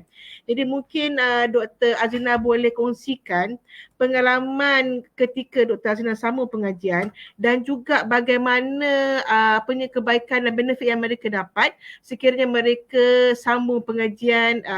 Bukan saya tak kata bekerja itu tidak bagus, tapi maksudnya benefit yang lain yang mungkin adik-adik kita tidak nampak. Okey, dijemput Dr. Azrina. Dr. Azrina mute. Okay, terima kasih Dr. Fred. Okay, berkenaan dengan pengalaman ya. Pengalaman saya belajar semasa, saya adalah graduan ijazah kejuruteraan kimia daripada USM tahun 1999. Saya ni dah menuju ke warga emas lah sebenarnya. Okay, sebelum saya pergi ke tahap ijazah, saya sebenarnya belajar di peringkat matrikulasi dulu. Saya belajar matrikulasi selama 2 tahun sebab saya ni generasi lama. Generasi lama ni dia matrik 2 tahun. Generasi sekarang matrik setahun. Jadi pengalaman dia sebenarnya macam ni. Kita sebenarnya dia proses pembesaran. Bila kita membesar, kita di-expose kan dengan suasana tadika dulu. Okay, kita punya kawan-kawan kita mungkin 5-6 orang. Lepas tu kita pergi ke sekolah rendah. Pergi sekolah rendah, pergi sekolah menengah. Dari sekolah menengah ke, kalau macam saya, lepas sekolah menengah matrikulasi. Lepas matrikulasi tu kita masuk ke peringkat universiti. Yang peringkat universiti tu yang kita nak tekankan kat sini. Dia punya seronok dia punya pengalaman manis dia, pengalaman pahit pun ada. Semua tu kita kena anggap dia sebagai experience lah. Okay. Kenapa pentingnya saya nak kaitkan daripada proses pembesaran daripada kawan-kawan kita yang tak ramai, daripada peringkat tadika sampai ke universiti. Bila masuk peringkat universiti ni sebenarnya kawan-kawan kita sebenarnya makin ramai daripada pelbagai negeri. Kalau tadika dulu dalam kawasan neighborhood kita je lah kan, kejiranan kita. Tapi bila sampai ke peringkat universiti, kita punya kawan-kawan dari negeri Kelantan, dari negeri Johor, dari Perlis, dari Kedah, Perak, Selangor, Pahang, semua negeri ada. Situ kita dah boleh belajar pelbagai dialek sebenarnya. Itu pengalaman dah tu kat situ, pengalaman pertama. Okay. Pensyarah pun. Pensyarah kalau kita bandingkan pensyarah tenaga pengajar di universiti dengan pensyarah dengan cikgu-cikgu dekat sekolah menengah. Tak ramai. Kenapa tak ramai? Sebab mata pelajaran kita belajar selama 3 tahun setengah peringkat ijazah ada banyak subjek. Jadi bila ada banyak subjek dia ada banyak pensyarah lah yang akan mengajar subjek-subjek tu. Jadi kita pun kenal pensyarah, kita kenal kawan-kawan kita. So sebenarnya bila masuk universiti ni, kita sebenarnya adalah membina satu empire. Empire tu bahasa baku lah, bahasa yang comel sikit empire. Okay, jadi kita lebarkan kita punya networking. Kenapa kita kena ada networking? Dan macam MLM kan? Tak kan? Sebenarnya kita dalam konteks untuk menuju ke industri negara ni, konteks tu sangat penting. Sebab daripada kontak kita, daripada networking, sebab kita ni hidup bermasyarakat, kita tak boleh hidup menyendiri. Bila kita hidup bermasyarakat, kita kena kenal ramai orang. Okay. Advantage bila kita kenal ramai orang ialah, kita bukan nak ambil advantage orang tau sebenarnya, tapi kita nak bertukar fikiran, bertukar pengalaman, bertukar kepakaran. Itu kita punya objektif kita bila kita nak lebarkan kita punya networking. Sebab tu, bila kita belajar ke peringkat universiti, ini adalah ruang untuk kita mengenali dan melebarkan lagi networking kita. Okay, contoh yang saya bagi, saya ambil contoh lah kan supaya nampak lebih jelas kan. Katakanlah saya dah habis belajar di peringkat universiti, lepas tu saya pun ada kawan-kawan saya yang lain. Mereka pun dah ada profession masing-masing. Contoh, bila dah, contohnya mungkin ada pengarah, mungkin ada CEO, ada jurutera, ada pensyarah. Jadi daripada situ kita dah boleh berhubung semula dengan kawan-kawan kita yang profession dah hebat-hebat ni untuk kita bertukar maklumat, bertukar fikiran dan kita boleh, contoh kalau kat sini, saya bagi contoh yang dekat, kalau di peringkat universiti, kadang-kadang kita ni akan adakan conference. Bila kita adakan conference, kita akan buat jemputan daripada profession luar. Contohnya kita panggil jurutera untuk dia bagi career talk supaya pelajar-pelajar kita yang sedang belajar dalam teknologi dan juga kejuruteraan, dia dapat bayangkan bila seorang jurutera, sebenarnya kawan kita lah tu, dia datang bagi talk. Lepas tu dia akan membantu pelajar-pelajar kita. Jadi itu yang saya nak bagi tahu, networking tu mudah, adalah penting. Saya dengan mudahnya boleh panggil kawan saya kerja jurutera ke, kerja CEO ke untuk bagi talk kepada pelajar-pelajar di Unicell. Itu saya nak bagi tahu.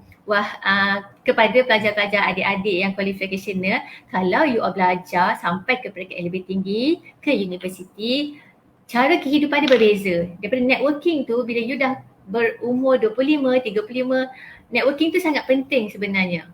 Okay, tu contoh yang dari peringkat akademik lah. Okay, kalau contoh dari segi industri, kita bila bekerja kita kena ada hubungan dua hala. Tak bolehlah macam kita rasa teknologi dekat industri kita pakai tu yang paling hebat. Kita kena sentiasa mendapatkan maklumat daripada industri-industri lain juga. Jadi contoh kita boleh buat perbincangan dua hala. Contoh kita nak bincang, kalau production line bahagian otomotif dengan production line bahagian otomotif katakanlah Nissan, nak bandingkan dengan Toyota. So production line tu dia nak lebih laju. So dia akan bincang lah. Kalau Toyota ni macam mana dia punya running production line tu, nak bagi cepat. Maksudnya dalam 4 minit kata dia nak dapat 1 biji kereta. Tapi sedangkan Toyota 2 minit boleh dapatkan 1 biji kereta. Tu contoh yang kita kena buat perbincangan lah. Jadi tak boleh kita duduk dalam skop dunia kita je. Sebab itulah network itu penting. Sebab itulah saya sarankan kalau boleh ramai-ramai kita daripada peringkat diploma ni upgrade kita punya pembelajaran, pengajian kita kepada ijazah. Masuk suasana kampus tu, kita lebarkan networking kita. Okay, contoh paling simple lah, ini memang dekat dengan saya. Contoh saya ada pelajar nak buat latihan industri. Okay, you kena letak diri awak, pelajar-pelajar ni kena letak diri pelajar sebagai katalah pensyarah. You sendiri ada pelajar nak buat latihan industri tapi dah cari tempat tak dapat. Tapi sebab kita ada networking dulu, kita belajar universiti, ada kawan-kawan kita yang kerja dekat pelbagai jenis bidang.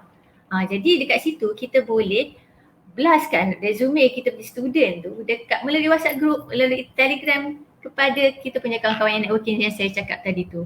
Sebab itulah yang saya nak bagi tahu, pengalaman dan hidup di kampus universiti ni sangat penting. Itu under networking. Okay. Bagaimana dengan pengalaman? Pengalaman contoh, bila dekat universiti, kita sebenarnya akan sentiasa terlibat, akan sentiasa melibatkan diri dengan pelbagai aktiviti, pelbagai program. Kita pun jadi AJK untuk runkan satu program tu. Okay. Mungkin kita juga terlibat di dalam kerja sukarela, bantuan kepada orang-orang banjir, orang yang masa-masa banjir. Kan? Macam pengalaman saya pernah masuk hutan belum, saya bawa piping besar tu, bertolong orang-orang asli sebab dia orang guna air direct sungai. Jadi kita nak buat piping dekat dia orang. Jadi kita bantu. Jadi daripada penyertaan kita ke dalam program-program ni sebenarnya dia akan membina satu sifat dalaman kita yang bukan kita boleh perolehi melalui pembelajaran secara teori ataupun amali. Itu sifat yang akan kita tanam secara tidak langsung. Contoh apa yang sifat kita boleh timbulkan daripada penyertaan aktiviti ini adalah kerjasama, betul langsung, kita boleh kreatif untuk menyelesaikan masalah, kita tak boleh selfish, tak boleh pentingkan diri sendiri, dan pada masa dan ketika yang perlu, kita perlu tegas sebab kadang-kadang program tu kita adalah pengarah projek lah kita kata. Jadi sifat kepimpinan tu dah ada, dah diwujudkan secara tidak langsung. Pengalaman ni tak dapat melalui pembelajaran secara teori atau amali, tetapi melalui penyertaan kita di dalam mana-mana program yang disediakan di dalam peringkat universiti. Okay, so kita bertanamkan sifat kepimpinan. Kita boleh tegas pada waktu bila, kita boleh lenient waktu bila. Jadi kita boleh tahu selok-belok untuk kita berbincang, berkomunikasi. Communication skill tu yang penting. Okay, so sifat-sifat ini akan tertanamlah di dalam diri kita secara tak langsung bila kita menyertai program-program ini di dalam peringkat universiti. Okay. Okay lah, saya rasa itulah, saya takut saya lebih masa kan kalau saya cakap lagi. Okay, terima kasih Dr. Azrina. Okay, so maksudnya memanglah bila kita sambung pengajian, antara benda, especially kalau kita di universiti, antara benda yang kita boleh develop ialah soft skill kita, kemahiran insania. Maksudnya daripada segi leadership, management, mungkin juga communication skill dan sebagainya lah. Berkenaan dengan network tadi tu betul, macam in fact kami pun bukan saja kita meminta bantuan industri, pihak industri juga kadang-kadang dia ada problem, dia nak rectify macam mana, jadi kadang dipanggil pihak-pihak universiti, pihak UNISEL macam mana boleh membantu mereka untuk rectify the problem. Jadi kita nampak kat situ lah, bila kita semakin ramai kawan, semakin ramai jaringan yang kita boleh bina. Okey, berkenaan dengan sama ni yang menyambung pengajian tadi ya. Jadi sini saya nak selit sikit lah. Ada satu soalan daripada Puan Rahimah tadi yang mengatakan bahawa dia mengambil bidang teknologi kimpalan dan tiba-tiba kita nak ambil kejuruteraan di UNISEL. Benda tu boleh Puan. Boleh daripada bidang teknologi kimpalan ataupun any bidang daripada KV boleh meneruskan pengajian ijazah sarjana muda kejuruteraan UNISEL. Ya. Jadi kalau mungkin ada apa-apa soalan lagi boleh letak di bahagian komen di FB ataupun mungkin juga boleh berhubung teruslah kepada pihak UNISEL, boleh berhubung pada website kami.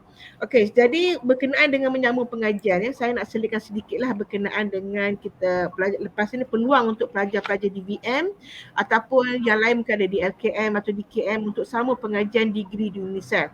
Okey, seperti mana memo daripada KPT dan juga daripada MQA, lepasan diploma DVM, DKM dan juga di LKM boleh menyambung pengajian di UNISEL.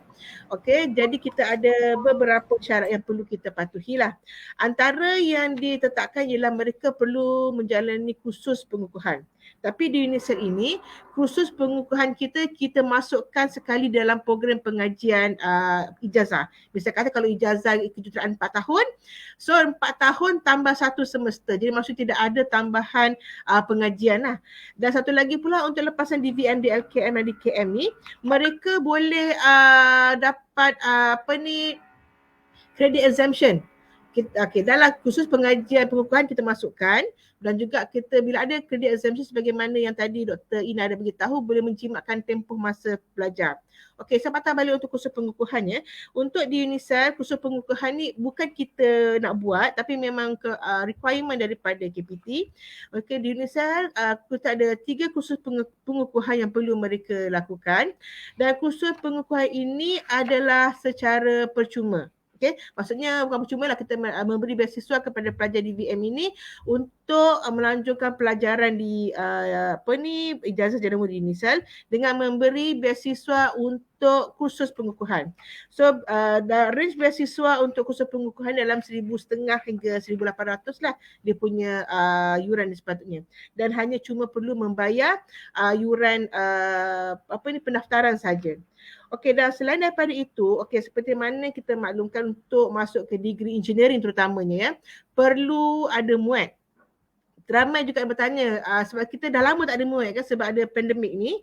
Jadi kita telah mendapat daripada KPT bahawa mendapat pemaklaman daripada KPT untuk tempoh sehingga kemasukan tahun 2022, pelajar boleh masuk untuk dia melanjutkan pengajian degree mereka tanpa ada MUAT. Kalau mana program yang ada syarat ada MUAT tu, dulu kena ada MUAT baru boleh masuk degree, tapi kali ini tanpa ada MUAT mereka boleh enroll dalam program degree, cuma dengan syarat mereka diberi satu tempoh untuk mengambil MUAT, untuk menegakkan MUAT supaya dapat fulfill requirement tadi ya. Jadi inilah satu peluang yang sangat bagus, sebab kalau dulu semua orang takut nak ambil degree sebab ada MUAT. Tapi kali ni boleh masuk degree.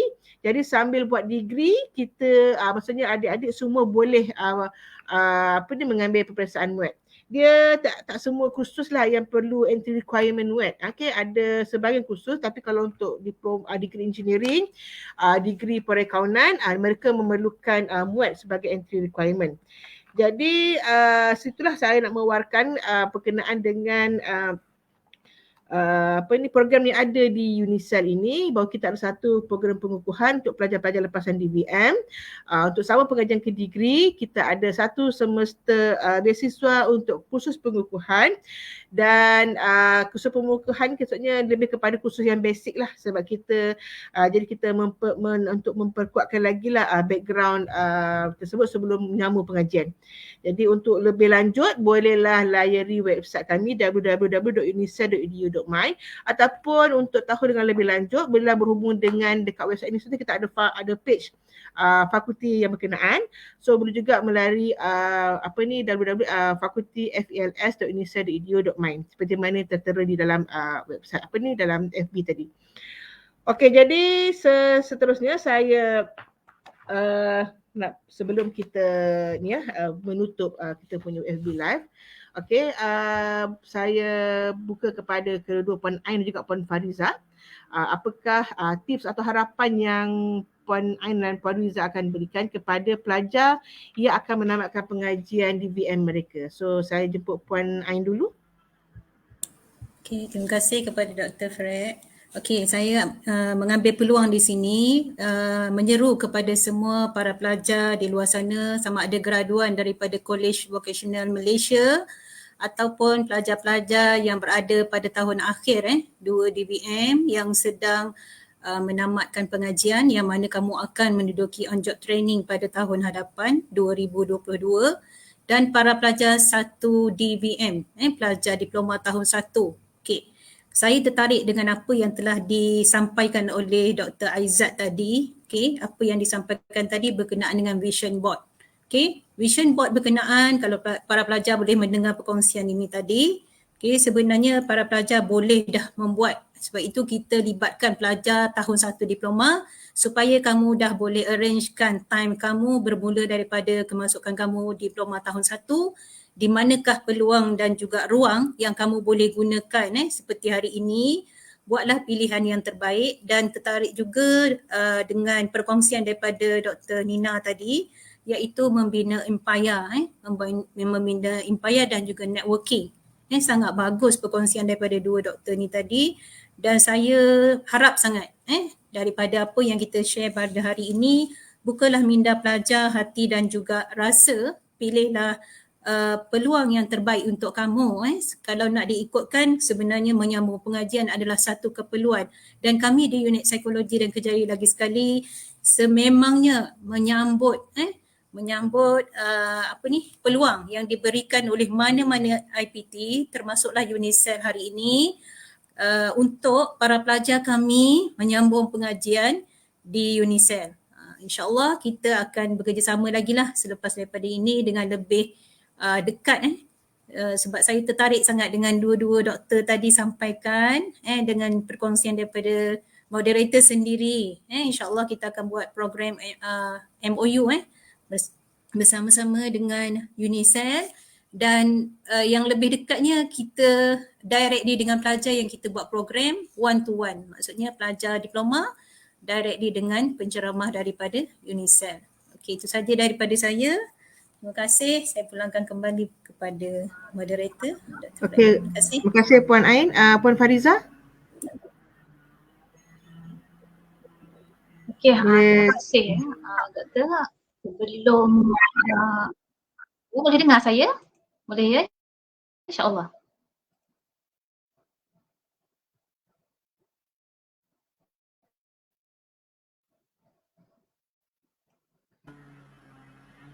Puan Ain?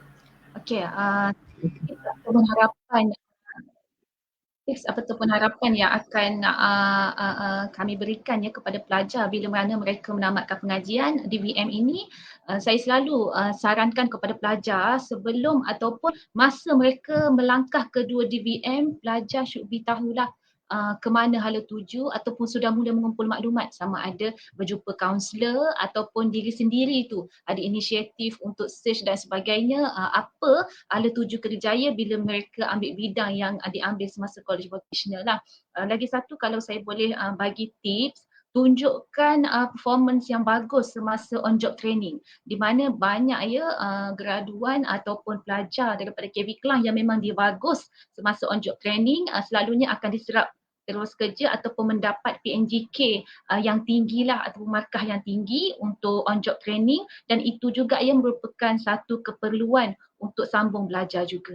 Jadi itulah tips daripada saya lah untuk para pelajar daripada college vocational khususnya, dan juga harapan saya semoga mereka ini akan terus dalam bidang, tak ada patah balik, dan insya-Allah semua yang akan datang akan baik-baik saja.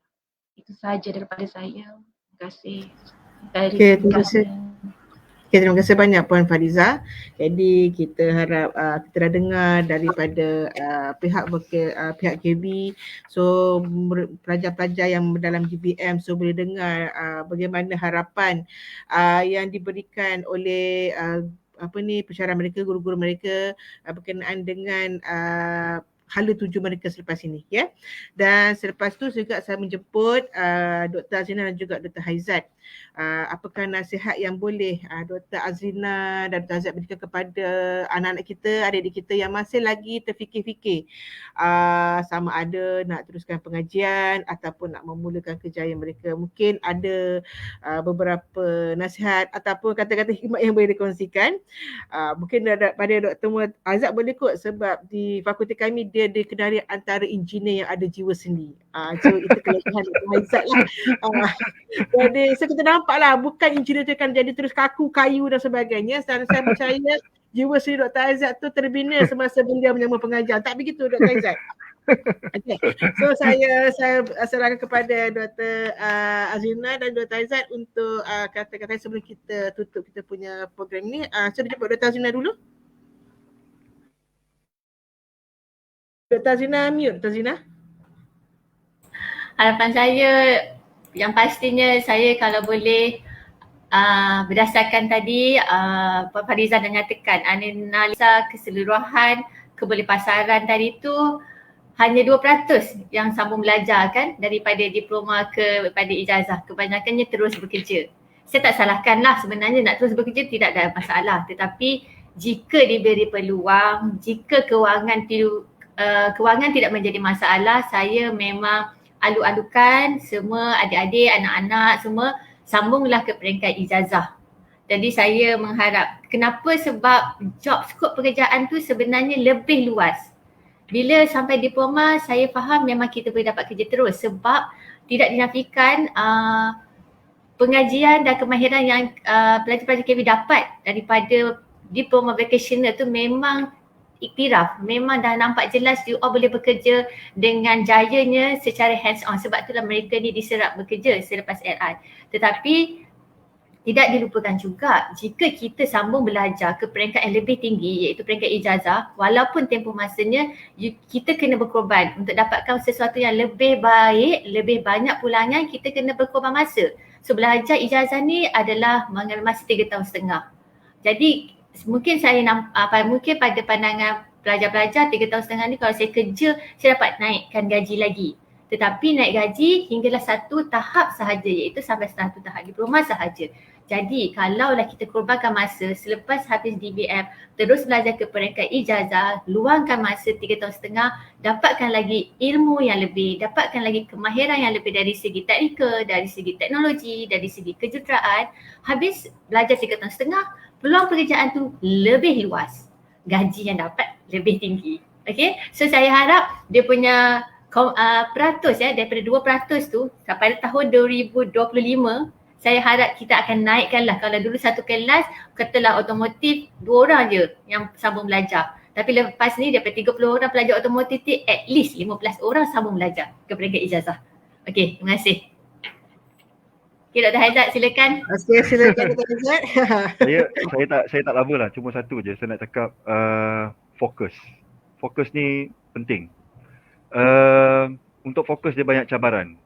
Cabaran ni sebenarnya yang paling besar sekali adalah dia melibatkan duit lah kan. Maksud saya cabaran melibatkan duit ni kan, dapat gaji besar kan. Tapi itulah cabaran yang nak kita yang perlu adik-adik hadapi kan. Maksud dia kena sambung belajar, kena fokus ketika belajar. Selepas belajar, ketika belajar buat connection, kenal dengan ramai orang. Habis belajar di universiti, fokus dengan kerjaya, okey. Faham betul-betul bidang tu macam mana, ambil masa 10 tahun sebab ultimate-nya adalah buka bisnes. Sebab dengan buka bisnes, adik-adik telah memberi ataupun mencipta peluang pekerjaan. Itu yang penting. Bila kita dapat mencipta peluang pekerjaan, kita boleh bagi kerja dekat orang lain dan dalam masa yang sama, dekat situlah sebenarnya peranan kita macam mana kita nak menjadikan bersama-sama dengan kerajaan untuk menjadikan Malaysia sebuah negara industri. Okay, fokus, itu je, fokus. Okay, terima kasih. Okay, terima kasih Dr. Izzat. Tunggu je kalau ada kata-kata hikmat ke. Okay, Alhamdulillah. Sini juga saya ada share daripada seorang viewer kita iaitu Anis Sabirin. Bila mengatakan teruslah belajar, ilmu dapat membantu kita untuk diri sendiri dan untuk masyarakat. Dan dia nak semua percaya bahawa tidak ada benda yang dalam hidup ni yang mudah. Okay, nak mudah pada masa depan perlu berusaha daripada sekarang. Ya, betul lah macam pepatah kata, berakit-rakit dahulu, berenang ke tepian. Okay, bersakit-sakit dahulu, bersenang-senang kemudian. Okey, jadi saya juga sama-sama untuk mengajak lepasan-lepasan di PM ataupun mungkin di LKM, DKM dan juga program-program yang lain untuk melayari website ini untuk mengetahui dengan lebih lanjut program-program yang sedia ada di UNICEF. Kita ada beberapa insentif dan juga beasiswa yang boleh kami tawarkan. Jadi untuk maklumat lanjut berkenaan program ini boleh layari kami website fakulti www.fels.unicef.edu.my. Okey, untuk akhir sekali saya lupa lupa juga nak nasihat kepada viewer terutama kalau viewer yang nak bersama macam SBM, tak tahu nak bidang apa, ataupun mungkin yang fikir daripada DVM lepas ini mereka mungkin nak tukar beralih arah kepada bidang lain.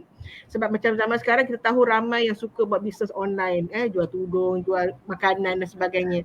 Cuma yang saya nak tekankan di sini, kita dalam sebagai konteks peneraju industri negara. Okay, kita tahu banyak tamadun-tamadun di dunia ini kebanyakan terbina daripada kekuatan dalam bidang sains teknologi, dalam bidang kejuruteraan. Okay. Dan kalau pada zaman moden ini kekuatan dalam bidang industri.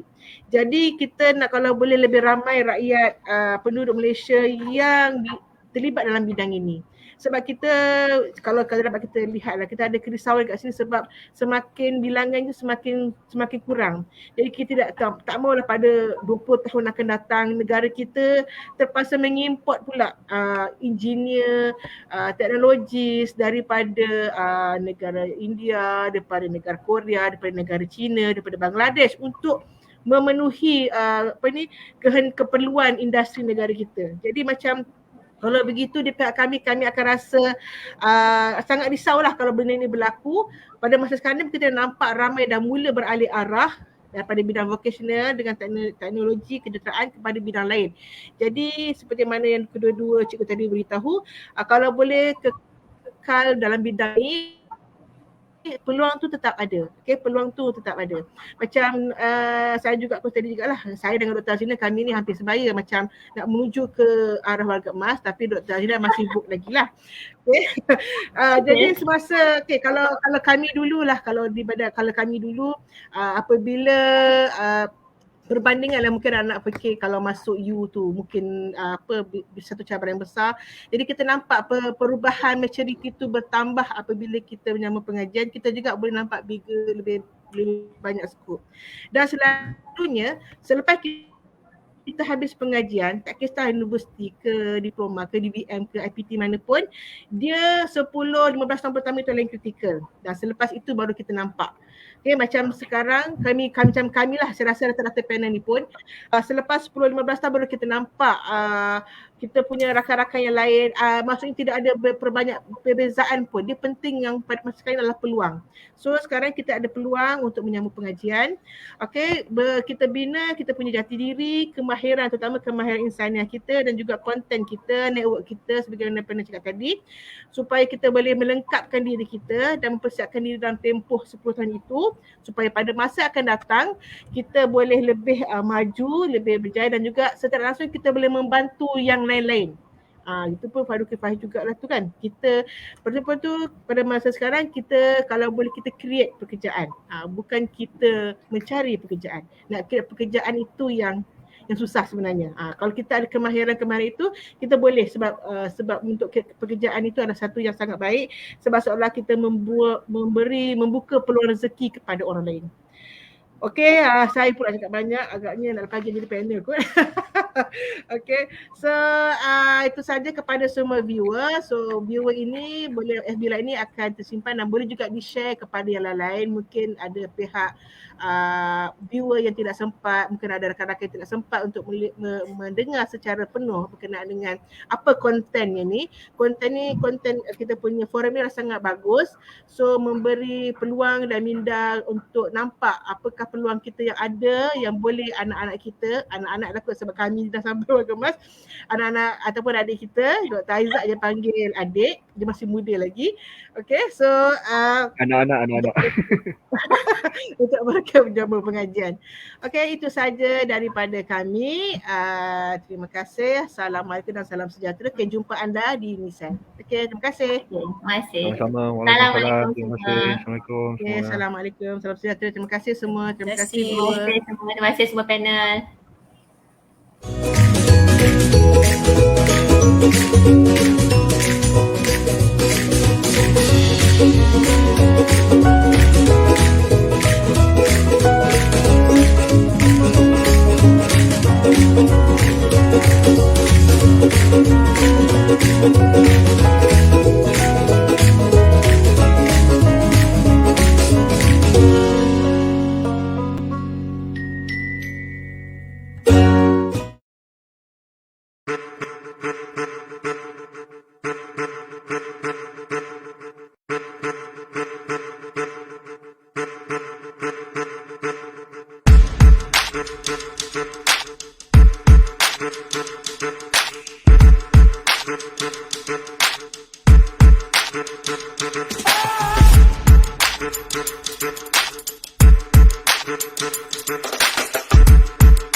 Thank